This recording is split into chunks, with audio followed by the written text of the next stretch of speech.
In the heart of Death Valley, a place where the ground burns hotter than any place on Earth, a family of 4 vanished without a trace. No struggle, no footprints. Just an abandoned van in a canyon where no road should lead, and a decades-long mystery that only grew darker when the desert finally gave something back. But not everything. What happened to Cornelia Meyer, Egbert Rimkus, and her 2 young children? Why were only the parents ever found? And what force lured them deep into a place locals refuse to enter after dark? This isn't just a missing persons case, this is a warning, a whisper in the sand. Some things aren't meant to be found. Not all who wander are lost. Some are taken, and today we're following their last known path. It was the summer of 1996, and the desert sun was already scorching by the time Egbert Rimkus, 34, stepped off the plane in Los Angeles. A construction engineer from Dresden, Germany, Egbert was a meticulous planner, though a touch impulsive at times. With him were his girlfriend Cornelia Meyer, 27, a language teacher and free-spirited adventurer, and her 2 sons from a previous marriage, Georg Weber, 11, and Max Meyer, 4. It was their first trip to the United States, and Egbert had meticulously plotted a tour of the American Southwest's most breathtaking and unforgiving landscapes. They arrived on July 8, 1996, renting a white 1996 Plymouth Voyager minivan in Los Angeles and charting a course through Nevada, Arizona, and California. Egbert documented parts of the trip in a travel diary, pages later found in their abandoned van.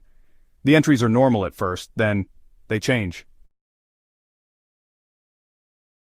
On July 22, the family checked into the Treasure Island Hotel in Las Vegas. The following morning, July 23, they stopped at Furnace Creek Visitor Center in Death Valley National Park, California, the hottest place on Earth. There, Cornelia purchased a book, Through Death Valley in a '49 Ford. That was the last confirmed sighting of any of them. From there, they ventured into Anvil Canyon, a route barely suitable for 4x4s, let alone a 2-wheel drive minivan. Theories suggest Egbert misread the guidebook or confused a historic route for a navigable road. The temperature soared to 120 degrees Fahrenheit, 49 degrees Celsius.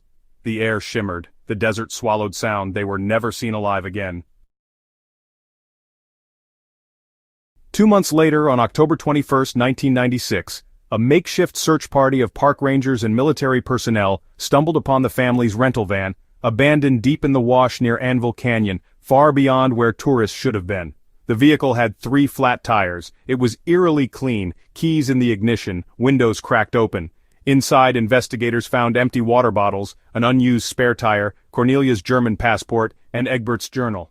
An unsettling note scribbled in German, possibly written by Egbert. "We are going over the hill to the south. Please help us." Children's toys, but no signs of life, no blood, no bodies, no footprints. It was as if they had evaporated. The official search, coordinated by Inyo County Sheriff's Department, began in late October and stretched through November. Military helicopters, sniffer dogs, and ground crews combed the canyon. Volunteers and local guides joined in.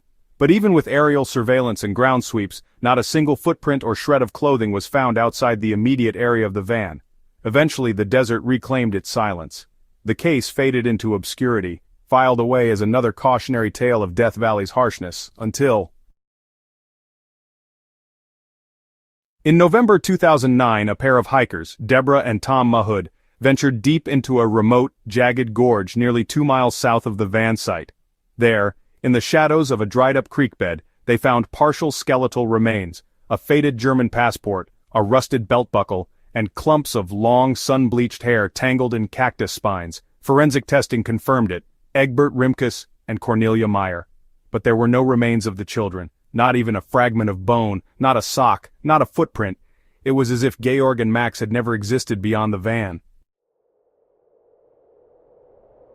Numerous theories emerged, some rational, some not. The natural explanation. Maybe they miscalculated. With no cell signal, no water, and a broken-down vehicle, they tried to hike out over the Panamint Mountains toward civilization. Egbert and Cornelia succumbed to dehydration. The children either perished first or wandered off. But if they died in the open desert, where are their bodies? Scavengers don't consume everything. The Canyon Cult Theory. The locals in Tacoma and Shoshone tell of strange disappearances in Anvil Canyon dating back to the 1930s. Some claim a desert-dwelling cult resides there, worshipping ancient petroglyph spirits. A burned altar was reportedly found in a cave not far from the Rimkus site in 2005, but no official records exist. Could the family have stumbled upon something sacred? The Numbers Station Connection.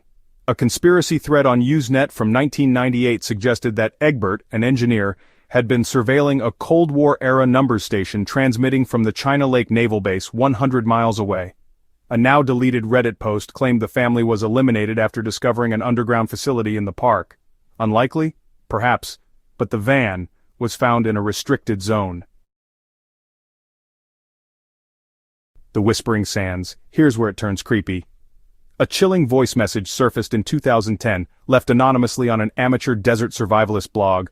They followed the boy. The little one saw her. The thing in the sand, not human, not wind. It spoke in the voice of his mother. It led them away. Debunked? Maybe. But the blog was removed. The owner disappeared from public view. No one knows why Egbert chose to drive into the wastelands of Death Valley in a minivan with his partner and two small children. Even if disoriented, they left no trace of the children, who would now be adults, if they survived. There are rumors the children were seen in Mexico in 1998. Two blonde boys speaking German at a remote orphanage in Sonora. But when German authorities investigated, the boys had vanished. Some desert rangers claimed the van wasn't there during the first air search, that it appeared only later. One ranger who spoke under anonymity claimed, "That van was not there in August. We flew over that exact wash. It was like someone put it back, like it had been somewhere else. Outside time." The Anvil Canyon Trail is now closed to tourists. Not officially, but locals whisper that the park rangers will redirect you if you try. And at night, CB radio channels still buzz with faint German voices repeating the same phrase, "Wir sind hier, wo bist du? We are here, where are you?" The guidebook Cornelia purchased, through Death Valley and A49 Ford, was later examined. In her copy, one chapter was underlined in pen. It read, "Do not follow the old borax trail past the canyon's mouth. The desert remembers its dead and it does not forgive intruders." On the final page, in smeared ink, someone had scrawled, "She followed us from the salt flat. She waits still." Please comment below and tell us where you're from as well as your thoughts.